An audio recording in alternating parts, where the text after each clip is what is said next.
39주간의 후카트, 후크는 세부적인 어떤 법령들이나 율례들, 조례들, 세부 법 조항 사항들 이런 것들을 의미해서 토라라는 것은 좀 더 넓은 의미의 큰 의미에서 하늘에서 땅으로 주어진 하나님의 모든 가르치심과 지침들 이런 것들은 다 토라라면 그 중에서도 또 미츠보트 계명이라고 우리가 한글성에 번역하는 것은 그 중에서도 해야 될 것과 하지 말아야 될 것에 대한 부분이죠.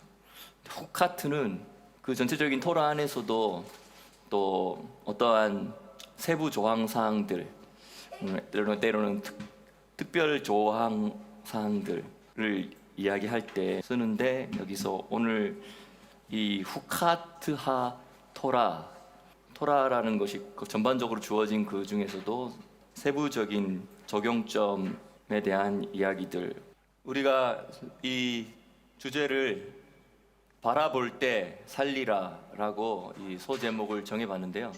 계속 이 민수기 이 주간에 반복되는 분위기와 단어는 반역, 거역이라는 단어인 것 같습니다. 거듭 반복되는 이러한 반역의 사건들로 백성들도 많이 죽고 지도자들도 많이 죽었습니다.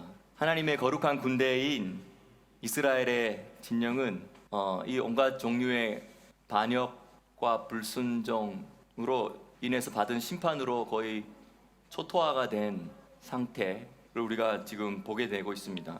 모세와 아론에 대한 권위에 대한 도전 사건 때문에 또 고라의 반역 사건이 그 중에서 일어나고 또 250명의 지도자들도 죽게 되고 하는 이러한 사건이 진 외곽에서 일어나는 것도 아니고 이스라엘 백성이 진친 그 중앙에서 일어나고 그리고 특별히 그 중앙에 있는 법궤를 모신 성막에서 그를 섬기는 핵심적인 레위 지도자들에게서도 이러한 사건들이 일어나고 이러한 반역의 사건들 때문에 결국은 많은 사람들이 전염병으로 죽게 되고 근데 이러한 사건들이 진 중앙에서부터 진 바깥까지 이스라엘 전체적으로 지금 다 일어났기 때문에 이러한 사망의 기운이 짙어지고 또 이 사람의 죽은 시체들을 처리하는 이러한 과정 가운데 부정이라는 이 성경의 개념에 모두 다 감염이 되어지고 부정이라는 상태에 다 떨어지게 된 그런 특별한 상황이 생겼을 때 하나님께서 지금 이 특별한 율례, 후카트 토라를 주셨지만 지금 진영 전체적으로 다 사망과 시체와 죽음의 기운에 다 부정하게 되어버렸기 때문에 그 특별 하나님이 법령을 지금 제안을 해주시면서 시작하시는 이야기인데 혹시 바로 이제 붉은 암송아지를 통하여서 부정을 씻는 정결하게 하는 물을 만들어서 그 물을 뿌리게 함으로 전반적으로 다 지금 부정하게 되어진 이스라엘 지파를 하나님이 특별하게 신속하게 부정에서 정결로 들어오도록 하는 이러한 제도를 지금 이 시점에 만들어 주신 것이죠. 이러한 율례는 좀 이례적인 율례라고 할 수 있습니다. 왜냐하면 이것은 지금 번제단과 또 이 회막에서 드려지는 이러한 레위기에서 주어졌던 5개의 제사와는 별개로 하나님께서 특단 조치로 주신 독특한 이 희생 제사이기 때문이죠. 여기서 이제 붉은 암송아지 한 마리를 택하라고 할 때 이 암송아지에 대한 여러 조건들이 있는데요. 붉은 암송아지를 통하여서 만들어진 그 재 그리고 그 붉은 암송아지가 진 밖에서 다 탈 때까지 재만 남을 때까지 탈 때 거기에 우슬초와 백향목과 붉은 실을 같이 태우면서 재를 만들게 되고 표현이 좀 이상한데 잿물이죠. 타다 남은 잿을 가지고 물을 섞어서 만든 것이죠. 잿물은 사실은 우리 요즘에는 비누가 발달됐기 때문에 다 그렇게 사용하지만 옛날에는 옷을 빨 때 잿와 물을 섞어서 만든 잿물을 통하여서 의복을 빨아서 의복을 깨끗하게 씻는 데 쓰기도 하고, 또 이 잿물은 도자기를 만들 때 이 잿물을 바르고 또 열을 가하고 하는 이 과정을 반복하면 이 도자기에 광택이 나게 하는 이 두 가지 기능으로 일반적으로 다른 여러 민족들이 그렇게 사용하는 것이죠. 이러한 붉은 암송아지의 재를 통하여서 만든 이 부정을 씻는 물, 이것이 사실은 이제 잿물인데, 이것을 통하여서 의복을 씻거나 또 도자기에 광택을 내게 하거나 이러한 잿물의 사용도가 여기에 이렇게 또 백성들의 부정을 씻는 역할에도 적용되어서 쓰여지게 되는 것 같습니다. 그래서 이 정결의 과정은 7일 동안 이어지게 되도록 되어 있는데요. 우슬초 줄기에 물을 찍어서 셋째 날과 일곱 번째 날에 부정한 사람에게 뿌려주고, 그리고 일곱 번째 날 이 정결의 과정을 7일을 거친 사람은 마지막 순간에 미크베, 물을 담은 큰 정결 예식탕에 들어갔다가 완전히 훅 잠겼다가 다시 나오면 이제 그 이튿날부터 정결하게 된다라는 이러한 규정이, 특별 규정이 만들어진 것이죠. 이 암송아지, 붉은 암송아지의 조건 중에는 온전하여 흠이 없고 멍에를 매지 않아서 사람의 손을 타지 않은 붉은 암송아지를 준비하라라고 이런 조건이 붙었는데요. 이 흠이 없다라고 번역된 히브리어 뭄은 얼룩지거나 더럽혀지거나 손상되지 않아서 흠과 결점이 없는 이라는 뜻입니다. 온전한 이 붉은 암송아지의 조건으로 또 털 하나라도 붉지 않은 색의 털이 있으면 이것은 온전하여서 흠이 없는 붉은 암송아지로 인정되지 않았습니다. 근데 유대교에서는 람반이라는 랍비가 과거에 이런 이야기를 한 적이 있었어요. 털 하나도 흰 털이 없어야 된다. 다 완전히 붉은 색으로만 100% 된 이러한 붉은 암송아지는 너무 희귀하다는 거죠. 그래서 자주 이러한 것들이 나타나지 않는다는 거죠. 그래서 람반은 인류 역사 가운데 10번 이러한 붉은 암송아지가 있게 될 것이다 하면서 쭉쭉쭉 이야기하는데, 그동안에 9번의 붉은 암송아지가 있었고, 그리고 유대교의, 이건 유대교의 입장에서요. 유대교, 이제 예수님의 초림을 믿지 않는 유대교의 입장에서 이 유대인들은 어떤 생각을 하냐면, 10번째 정말 100% 온전한 붉은 털로만 된 붉은 암송아지가 나타나게 될 때는 메시아가 올 타이밍이 가까워졌음을 알리는 중요한 표징이 된다라고 유대교에서 이야기를 해요. 근데 여기서 메시아가 온다라는 것은 예수님의 초림에 대한 이미지를 말하는 것이 아니라 예수님의 재림이 가까워질 때를 말하는 것이죠. 그리고 메시아가 오셔서 메시아를 중심으로, 메시아가 예루살렘을 중심으로 온 열방을 의와 공평으로 통치하는 그러한 메시아닉 킹덤, 기독교에서 말하는 천년왕국이고요. 유대인들이 생각하는 메시아닉 킹덤, 올람 하바의 첫 번째 단계죠. 온 유대인과 이방인이 한 하나님을 섬기는, 온 열방이 하나님을 아는 지식으로 충만하게 되는 그런 시대. 그런 시대가 올 때 예루살렘을 중심으로 메시아가 통치하는 시대가 오기 직전에 이제 붉은 암송아지가 나타나게 될 것이다라고 했는데, 그래서 이스라엘은 이제 제3성전 지으려고, 이스라엘 전체는 아니지만 또 유대인 전체는 아니지만 유대인들 중에는 또 제3성전을 반대하는 유대인들도 있어요. 근데 종교적인 유대인들, 일반적으로 종교심이 강한 유대인들의 대부분은 제3성전이 아주 민감한 주제이기 때문에 꺼내서 괜히 불편해지고 더 이슬람권에서 갈등이 일어나는 것 때문에 말은 안 해서 그렇지, 사실은 이들의 기도의 축에 있어서는 성전이 세워지게 하소서, 메시아가 오게 하소서, 이 두 개는 유대인들이 기도하는 기도의 두 축입니다. 여기서 이제 말하는 메시아, 예수님의 재림이죠. 메시아가 오게 하소서, 예수님의 재림의 이미지죠. 오게 하소서, 성전이 세워지게 하소서라고 할 때 이들이 이 붉은 암송아지가 발견되어져서 랍비들에 의해서 확인되어지고 하면 그때가 아주 가까운 곳이라고 수세기 전부터 말을 해왔었는데, 최근 몇 년 전에 붉은 암송아지 한 마리가 이러한 100% 붉은 암송아지 한 마리가 나타났다라고 하면서 이제 성전 연구소에서 막 흥분하면서 광고하면서 신문에 나온 적이 있었어요. 어쨌든 유대인들의 입장에서는 성전 제사를 시작하기 직전의 징조라고 보는 것이죠. 그리고 그것은 또한 메시아가 오기 직전의 징조라고 보는 것이고, 또 다른 조건 중에 하나는 멍에를 매지 않은 이라는 조건이 하나 있는데요. 이 멍에라는 말은 심하게 다루어지다, 함부로 취급받다 라는 뜻에서 나온 건데요. 이건 붉은 암송아지의 조건으로 사탄이나 어둠이나 세상에 붙들려 휘둘려지고 농락당하고 끌려다니지 않았던 존재가 바로 붉은 암송아지로서의 자격 조건이 된다라는 의미입니다.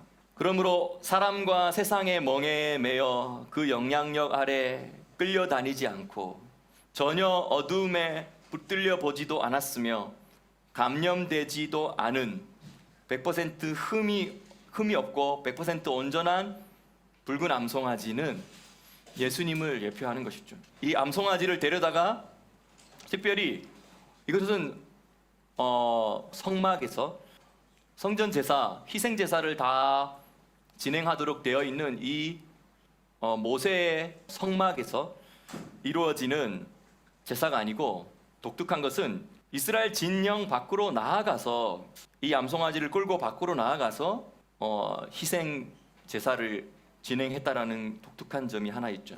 그리고 그 엘르아살은 그 송아지의 피를 다시 또 받아서 그 피를 손가락에 찍어서 회막 앞까지 와서 회막 앞을 향하여 또 7번 뿌리게 됩니다.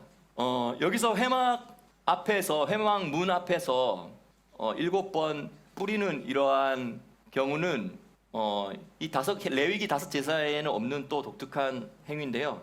이것은 지금 아까도 이야기했듯이 이스라엘 전체가 지금 이 사망과 시체와 사망에 접한 사람들이 한 번에 너무 많아져 버렸기 때문에 이것을 특별 조치로 빨리 이 부정을 전체적으로 빨리 정결하게 해야 되는 이런 과정에서 이 이야기가 시작되는 거잖아요. 다시 말하면 지금 이 회막 자체도 되게 부정하게 돼버렸다라는 것이죠. 그래서 진 밖에서 잡은 이 붉은 암송아지의 피를 받아서 회막 앞에서 회막에게 7번 뿌리는 것은 이건 회막을 또 정결하게 하는 그런 겁니다. 회막까지도 지금 사망과 시체에 접촉되어서 더럽혀졌다라는 그런 개념 때문에 이러한 일들이 진행되고 있는 것입니다. 그래 그것을 이제 진 밖에서 가죽, 고기, 피, 똥, 지방과 관련된 속 모든 것들까지도 다 태우는 거예요. 여기서는 보통 제사에서는 뭐 안에 있는 이제 콩팥이나 이런 지방과 관련된 것들을 끄집어내서 또 따로 하는데, 여기는 암송아지 전체를 하나도 빠짐없이 가죽까지도 다 불사르고, 이 불사를 때 백향목과 우슬초와 홍색 실을 던지고 그 암송아지를 다 태우고 재만 남게 하는 그런 과정을 겪는 것이죠. 또 이 붉은 암송아지의 이 희생 제사 가운데 독특한 점이 하나 있어요. 그건 뭐냐면 이 소를 잡고 태우는 과정에 참여했던 제사장이 부정하게 되는 거예요. 그래서 이 태우는 과정에 집례를 했던 제사장과 이 불을 사용했던 자들이 다 또 가서 물로 씻고 다시 정결한 예식을 또 이들도 취해야 되고, 그 사이에 또 다른 제사장이 와서 또 두 번째 과정을 진행하도록 되어 있다라는 독특한 점이 있습니다. 이것은 성막에서 진행되었던 이 희생 제사에는 이러한 규례들이 없었는데, 이 진 밖에서 성막에서 진행하지 않고 진 밖에서 진행하던 이 붉은 암송아지를 잡는 과정에서는 붉은 암송아지를 잡는 그 자들이 그 잡는 행위를 하면서 희생 제사의 진행을 하면서도 스스로가 부정해지기 때문에 그걸 또 씻어야 되는 과정에 있었다라는 독특한 이야기가 포함되어 있습니다. 그런데 반면 또 이 붉은 암송아지의 모든 재를 다 모아서 물과 섞어서 그것을 우슬초에 찍어서 사람들에게 이렇게 뿌리면 그 뿌림을 받는 자들은 또 정결하게 된다는 것이죠. 이러한 부정에서 정결함으로 옮겨오는 이 과정 가운데 성경에 보면 어떤 구절들이 눈에 띄냐면 민수기 19장 13절과 20절에 보면 누구든지 죽은 사람의 시체를 만지고 자신을 정결하게 하지 아니하는 자는 여호와의 성막을 더럽힘이라 그는 이스라엘에서 끊어질 것인즉. 또 19장 20절에 보면 사람이 부정하고도 자기를 정결하게 하지 아니하면 여호와의 성소를 더럽힘이니 그러므로 회중 가운데서 끊어질 것이라. 이건 정결하지 않은 상태로 이 성막 가까이에서 섬기는 것은 이 성막과 성소를 더럽히는 것과 같은 것이기 때문에 하나님께서 더 특별히 높은 기준을 요구하시면서 부정과 정결에 대한 것들을 다루고 계신 이 본문을 우리가 지금 보고 있는 것이죠. 하나님은 하나님의 백성들이 생명과 거룩으로 충만한 상태를 유지하기를 원하십니다. 그런데 우리가 이 민수기의 이 여정을 보면 백성들이 부정하게 되는, 또 하나님을 가까이 섬기는 하나님의 종들이 부정하게 되는 것을 통하여서 백성들의 진뿐만 아니라 성막과 이 성소까지도 부정하게 되는 이러한 경우가 있다라는 것이죠. 그래서 이러한 부정을 빨리 해결하기 위해서 하나님께서는 붉은 암송아지, 예수님을 예표하는 붉은 암송아지 이를 통하여서 부정을 씻는 물, 정결하게 하는 물의 율례를 주심으로 하나님의 백성들이 사망의 영향력에서 깨끗하게 씻겨지고 생명과 거룩의 상태를 빨리 다시 회복할 수 있도록 하신 것이 바로 이 붉은 암송아지 사건이라는 것이죠. 부정을 씻는 물에 사용된 흠이 없고 멍에를 매지 않은 온전한 붉은 암송아지. 그래서 예수님께서 죄나 흠이 전혀 없으신 분이신 것을 예표하고 있는 것이고, 이 붉은 암송아지가 태워질 때 사용된 백향목, 우슬초, 홍색실 이런 것들은 예수님의 성품과 그분의 사역과 그분의 구원에 대한 의미들을 포함하고 그분의 하실 사역이 포함되어져 있는 상징적인 것들인데, 이것이 함께 태워지면서 죄를 만들게 되어진 것이죠. 이 모든 것들이 다 예수님을 예표하고 있습니다. 그리고 이 암송아지가 성소에서 희생제사를 할 수 있도록 준비가 잘 되어진 성소에서 진행되는 것이 아니라 진영 밖으로 나아가서 태워지고 하나도 남김없이 다 불살라 지었던 이것은 바로 진영 밖에서 희생되시고 예루살렘 밖에서 희생되시고 성소의 제단과 멀리 떨어진 곳에서 수행되었던 유일한 희생제사, 이 십자가의 예수님의 희생제사를 생각나게 해주는 부분입니다. 십자가에서 피와 물을 다 쏟으신 예수님은 사망에 접촉하여서 부정하게 된 모든 이들에게 생명으로 나아갈 수 있도록 길을 열어주신 것입니다. 붉은 암송아지의 재로 만들어진 이 부정을 씻는 물은 구별된 물이라고 불리는데요, 그 이유는 우리를 죄와 사망의 영향력으로부터 빨리 생명으로 전환시켜주는, 그래서 구별시켜주는, 우리를 정결하게 해주는 의미에서 이것은 구별된 물이라고도 불리게 됩니다. 하나님은 출 이집트 세대 가운데서 여호수아와 갈렙을 제외하고는 모두 약속의 땅으로 들어갈 수 없다라고 하셨는데요, 그 이유는 이 백성들의 거역함 때문이었죠. 그래서 결국은 미리암과 아론과 모세까지도 가나안 땅 들어가기 직전에 차례대로 죽음을 맞이하고, 모세와 아론도 약속의 땅에 들어가지 못하는데 그 이유를 민수기 20장 24절에 그들이 이 무리바 물에서 하나님을 거역했기 때문이다라고 이야기합니다. 민수기 20장 24절에 보면 아론은 그 열조에게로 돌아가고 내가 이스라엘 자손에게 준 땅에는 들어가지 못하리니 이는 너희가 무리바 물에서 내 말을 거역한 영혼이라. 또 27장 13절에 내 형 아론이 돌아간 것 같이 너도 조상에게로, 모세도 조상에게로 돌아가리니 이는 신광야에서 찐광야에서 회중이 분쟁할 때 너희가 나의 명령을 거역하고 그 물가에서 나의 거룩함을 그들의 목전에서 나타내지 아니하였음이라. 이 물은 찐광야 가데스의 무리바 물이니라. 여기서 출 이집트 세대도 들어가지 못한 이유는 거역 때문이고, 미리암과 아론과 모세도 거역 때문에 결국은 들어가지 못하고 그 역할이 거기서 끝나고 다음 세대로 넘어갔다라고 이야기하는데요. 여기에 거역하고라는 말이 무리템 앳 피, 내 말을 거역하고 이렇게 되어 있는데요. 무리템이라는 이 말은 반역, 거역, 불순종이라고 우리가 번역을 해서 쓰지만 사실은 이 무리템의 마라는 무슨 뜻이냐면, 마라하면 우린 쉽게 인식되는 마라의 쓴 물 생각나죠. 이 마라는 쓰다란 뜻이에요. 근데 여기서 무리템은 너희들이 쓰게 만들었다라는 뜻이에요, 사실은. 근데 그거를 1차적인 의미는 그건데, 이제 이게 무슨 말이야라고 할 수 있으니까 너희가 나의 말을 거역했다라고 번역을 했지만, 이것에 그냥 문자적인 의미 그대로는 뭐냐면 너희가 나의 입을 쓰게 만들었다는 거예요. 여기에서 나의 명을 거역하였다라고 했지만 나의 명도 사실은 약간의 의역이 들어간 것 같아요. 그냥 피예요. 폐에다가, 폐는 입이란 뜻이거든요. 근데 나의 입이기 때문에 이제 피인데, 하나님 입장에서 모세와 아론은 하나님의 뭡니까?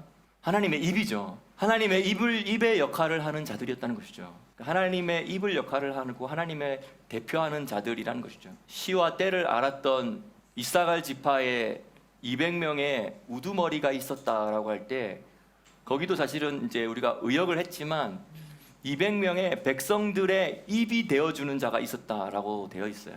그러니까 입이 되어주다라는 말은 엄청난 권위가 있는 것이죠. 지도력, 입술에 권위가 있고 그 입술로서 지도력을 발휘하고 권위 있게 결정할 수 있고 권위 있게 사람들에게 지도해 줄 수 있는, 중요한 역할을 결정을 할 수 있는, 지략을 말해 줄 수 있는, 또 하나님으로부터 온 뜻을 전달해 줄 수 있는, 대언해 줄 수 있는 이러한 역할이 바로 입인 것이죠.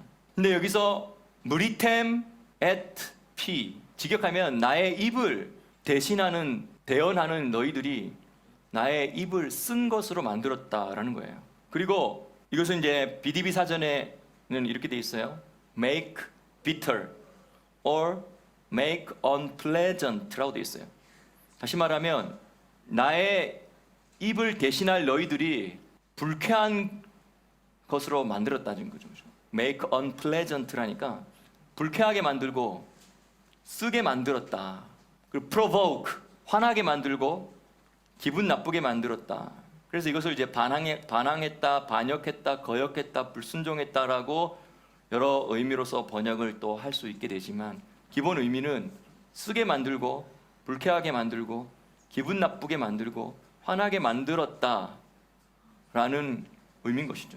이 단어가 바로 거역이라는 단어로 한글 성경에 번역된 본질적인 1차적인 의미의 뜻이라는 거예요. 그런 의미에서 볼 때 우리의 입술을 우리가 사용하여서 우리가 하나님을 섬기는데, 하나님의 뜻을 전하는데, 하나님께서 이렇게 말씀하셨어, 하나님께서 이렇게 너희들을 축복하신다, 이것이 하나님의 마음이다 라고 하나님의 입을 대신하는 역할을 하던 우리가, 우리 안에 이 마라의 쓴물이 나타나서 그것을 쓰게 만들고 bitter, make bitter and make unpleasant, 불쾌하게 만들고 화나게 만들고 기분 나쁘게 만드는 것은 사실은 출애굽 세대가 받았던, 여기서 말하는 출애굽 세대는 모세와 아론과 미리암까지 포함한, 그렇죠? 이 모든 출애굽 세대가 받았던 그들의 판결에 가장 중요한, 하나님의 관점에서 가장 중요한 한 단어가 되는 것이죠. 민수기 20장 3절 5절에 보면 우리 형제들이 여호와 앞에서 죽었을 때 우리도 죽었더라면 좋았을 뻔하였도다. 이제 이 말이 쓰게 계속 나오는 거죠. 너희가 어찌하여 여호와의 회중을 이 광야로 인도하여 우리와 우리 짐승을 다 여기서 죽게 하느냐? 너희가 어찌하여 우리를 이집트에서 나오게 하여 이 나쁜 곳으로 인도하였느냐? 그러니까 이게 계속 이 나쁜 곳이라고 평가를 하는 쓴 마음이 계속 반영되면서 지금 무리템 을 계속 하는 것이죠. 이렇게 백성들이 모세 앞에 아론 앞에 나와서 이렇게 쓴 마음을 가지고 반역과 거역을 표현할 때 이들은 다 너 때문이야, 너희 때문이야라고 하는 이러한 쓴 마음을 계속 이용하면서 지도자 탓을 돌리고 리더 탓을 돌리는 것이죠. 지금 물이 없어가지고 잠깐 물이 없는데 좀 기도하고 기다리면 되는데 언제든지 주님이 또 이동하셔서 새로운 장소 가면 또 반석에서 물이 나게 하시는 걸 경험했는데 지금 우리도 우리 앞에 죽었던 우리 백성들처럼 우리도 다 죽었더라면 좋았을 뻔했다 이런 지금 쓴 마음이 계속 나오니까 잠깐 지금 물이 나오지 않는 걸 기다리지 못하고 모세 앞에 나와서 이렇게 데모를 하는 거잖아요. 그러나 모세는 이 상황이 어려울 때마다 엎드렸던 것 같아요. 엎드리고 또 하나님께 음성을 듣고 또 하나님의 음성을 듣고 나서 그걸 다시 일어나서 말하고 했는데 근데 이번 타이밍에는 모세가 계속 반복되어지는 이 거역의 사건들에 모세도 지쳤는지 자기 탓에게 돌리면서 거역하는 백성을 향하여서 이렇게 말하면서 반석을 지팡이로 2번 내리쳐버려요.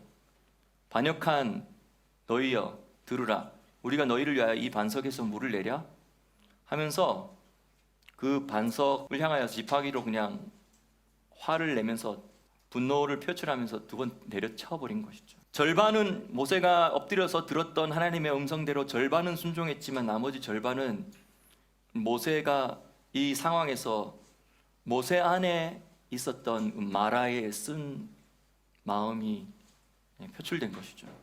끊임없이 자신을 괴롭히고 하나님을 거역하는 백성들에게 절제되지 못한 자신의 성질을 보이게 되었는데요.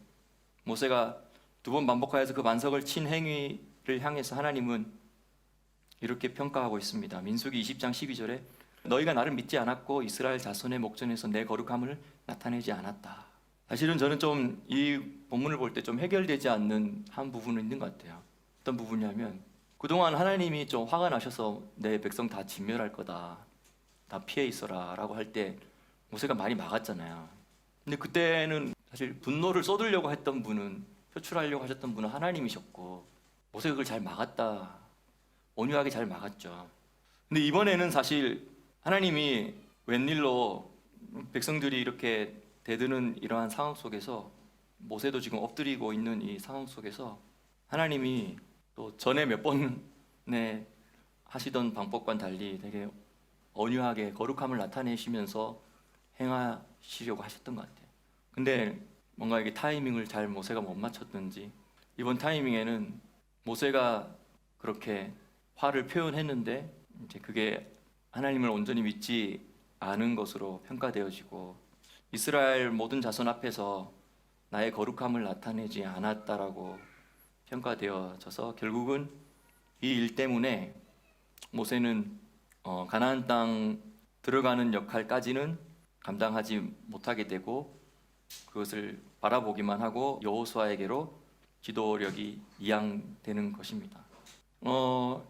여기서 백성들이 모세를 향하여서 자주 이렇게 다투었었는데 다투다라는 말에서 이 무리바라는 말이 나왔어요. 무리바는 이 히브리어 동사 리브는 싸우는 거거든요. 근데 거기서 이제 싸우고 다투다라는 무리바라는 의미가 나온 것이죠. 근데 이게 이제 2가지 의미가 포함되어 있다고 일반적으로 말합니다. 무리바에서 앞에 무리, 마라가 있고요. 또 리브는 싸우다라는 뜻이 있어요. 사실은 무리바라는 말 자체는 2가지 단어가 섞여 있다라고도 봐요. 그래서 마라와 리브죠. 마라는 쓴마음, 불쾌함, 반역, 거역, 대듬, 기분 나쁘게 함, 성질 나게 함 이란 뜻이고요. 리브는 옳고 그름을 따지며 누구 책임인지 누구 때문인지를 막 따지기 위해서 다투는 것을 리브라고 해요. 그래서 이 무리바라는 사건을 통하여서 이 마라라는 쓴 마음과 누구 때문인지에 대한 책임을 묻으면서 따지는 이 다툼, 이 두 가지가 결국은 이 무리바 사건의 핵심이라는 걸 볼 수 있게 되는 것이죠. 그래서 이제 결국은 다시 또 이제 가나안 땅 들어가기 위하여서 에돔 왕에게 사신을 보내서 우리가 지나갈 수 있도록 우리는 당신들의 형제 아닙니까? 에서의 후손들이니까요. 그래서 우리가 이집트에서 이러한 종살이 하다가 지금 나와서 하나님의 도움으로 여기까지 왔는데 우리가 이제 지나가면서 물 마시면 물 마실 돈도 다 낼 테니까 지나갈 수 있게 해달라고 했는데 두 번이나 요청했는데 에돔 왕이 모세의 요청을 거절하게 되죠. 그래서 이것은 싸우고 다투고 전쟁할 수 있는 것이 아닌 가까운 친척이라고 여겼기 때문에 길을 우회하게 됩니다. 이제 우회하게 되는데 이 백성들이 그 우회하게 되는 그 길 때문에 길로 인하여 마음이 또 상하게 돼요. 그래서 또 마음이 또 한 번 상하니까 또 쓴 마음이 또 올라오고 또 이거 누구 때문이냐라고 또 올라오고 하면서 불평불만을 하면서 또 만나 이것도 맛이 없다 하면서 그냥 이것저것 다 또 그냥 불평불만이 끌어올라서 나오는 것이죠. 이 이스라엘 백성의 쓴뿌리는 여전히 그들의 마음을 쉽게 상하게 하고 상한 마음은 또 다시 불평과 거역의 마음을 불러왔어요. 마음을 상하게 할 환경들이 분명히 존재하는 것은 맞지만 문제는 마음이 쉽게 상하는 것이 문제입니다. 하나님은 마음을 상하게 하는 것에 집중하지 말라고 하시고 그 순간에 하나님을 바라보라고 하십니다. 마음을 상하게 할 만한 환경들을 바라보는 것이 아니라 거기에 집중하는 것이 아니라 다시 한번 그 순간에 하나님을 바라보는 것이죠. 하나님을 믿는 것이죠. 오히려 하나님을 바라볼 수 있는 기회로 삼는 것이죠.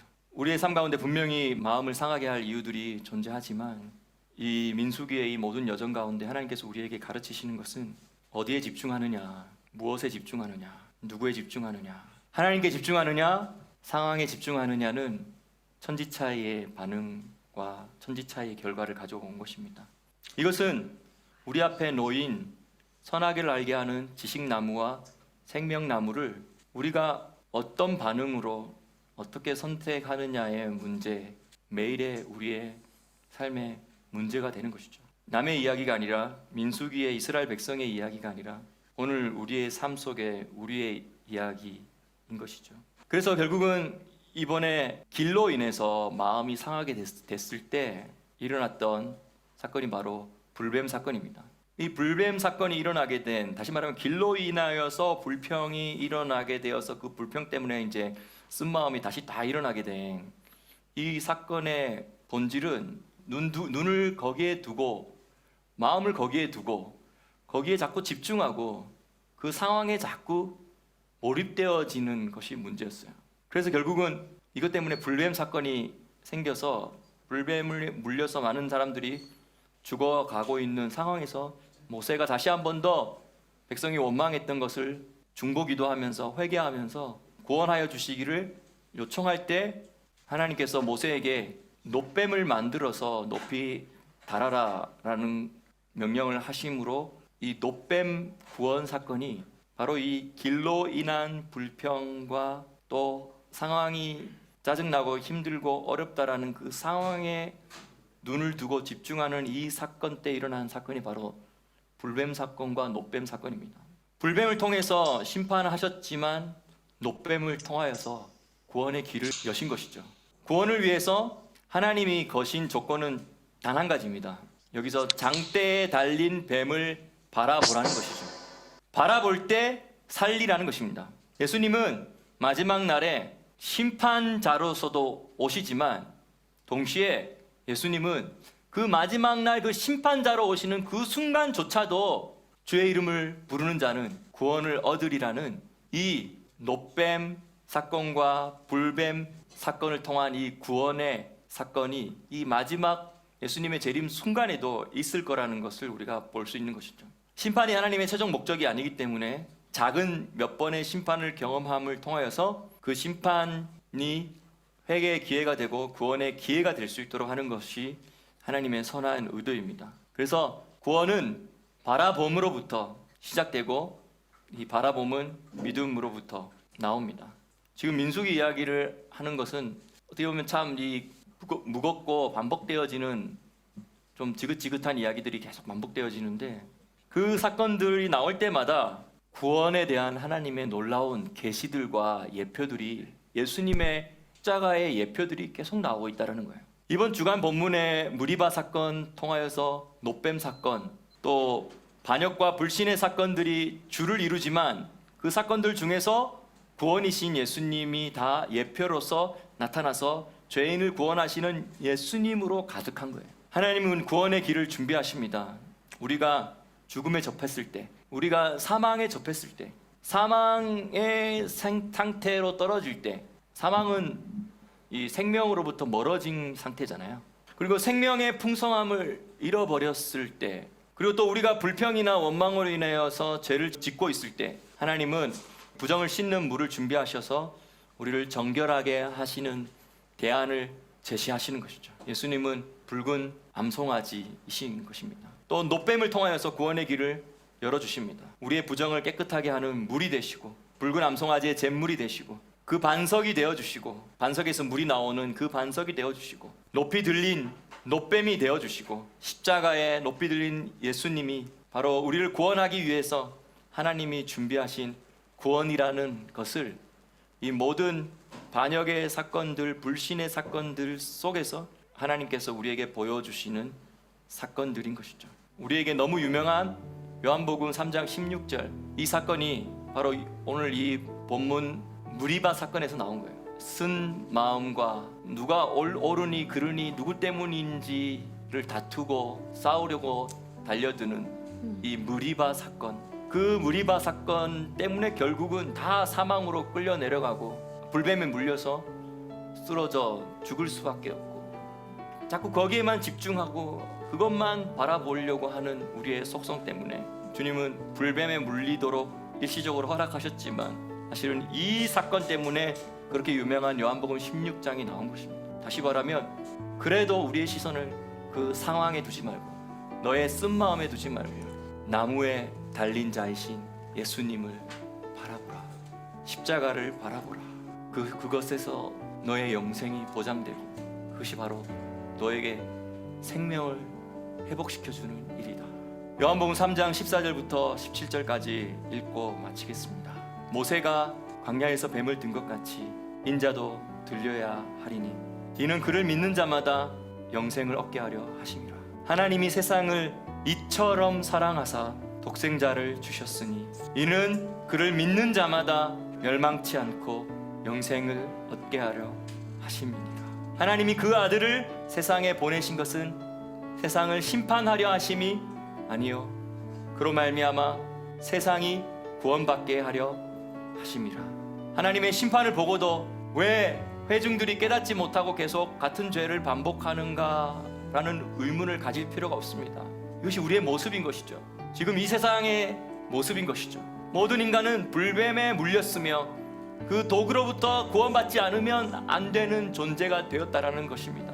우리가 그 순간 바라봐야 될, 집중해야 될, 그럼에도 불구하고 구원의 길을 열어주시는 그 하나님의 선하신 하나님의 계획을 우리가 바라봐야 되고 우리가 그것을 집중해야 되고 우리의 눈을 거기에 두어야 한다라는 것이 바로 이 노뱀 사건의 교훈이고 예수님은 바로 이 노뱀 사건을 무리바 사건, 마라와 리브 이 무리바 사건을 통하여서 예수님은 바로 예수님의 십자가 사건을 이야기하신 것입니다.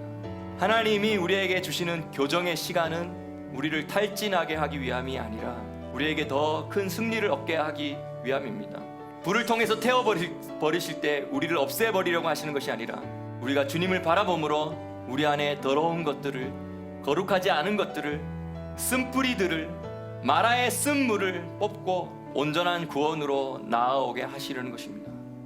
그래서 그러므로 이 주님의 교정의 시간은, 이 광야의 시간은 우리를 소진하게 하는 것이 하나님의 목적이 아니고 더 거룩해짐으로 우리가 더 강건하게 되어지는 것입니다. 그러므로 주님을 보고 믿으며 주님이 하라고 하신 그 일을 우리가 집중하고 주님을 더 바라보려고 할 때 우리는 승리를 얻게 될 것입니다. 아멘. 아멘. 예수님의 이름으로 축복합니다. 아멘.